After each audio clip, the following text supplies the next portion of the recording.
Did you know that originally the covenant language of the Bible linked obedience to blessings? But those blessings were never intended to be personal planes or beach homes. They were associated with life, rain in due season, children, peace in the land. See, over time, especially in modern Western theology, the idea evolved. A new doctrine crept in quietly, prosperity doctrine. If I am rich, it must mean God is pleased with me. You see, the Hebrew word for blessing was barak. It meant to kneel and to bestow life. Then in Latin, it became prosperitas, meaning favorable conditions. And then today, it has been translated as prosperity and has become almost entirely tied to wealth. This is what is known in linguistics as a semantic shift. The ancient idea of blessing as life and peace was slowly reinterpreted through culture, economy, and language, until prosperity became synonymous with wealth itself. But that was never the covenant meaning. See, it was always tied to sacrifice.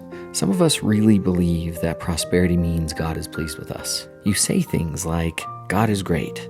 Look how he has blessed me. You flaunt your riches as your testimony. You preach it to your children as your culture. And you act like wealth is proof of your righteousness.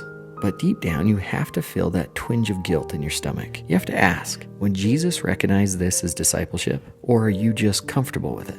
See, Jesus never said comfort was going to be the reward. He taught that in this life, sacrifice was the only way. Sell whatever thou hast and give to the poor, and thou shalt have treasure in heaven. And come take up the cross and follow me. But somehow we justify it. James 5:1-3 says, Go to now, ye rich men. Weep and howl for your miseries that shall come upon you. Your riches are corrupted, and your garments are moth-eaten. Your gold and silver is cankered, and the rust of them shall be a witness against you, and shall eat your flesh as if it were fire. Ye have heaped treasure together for the last days, and it profiteth thee nothing.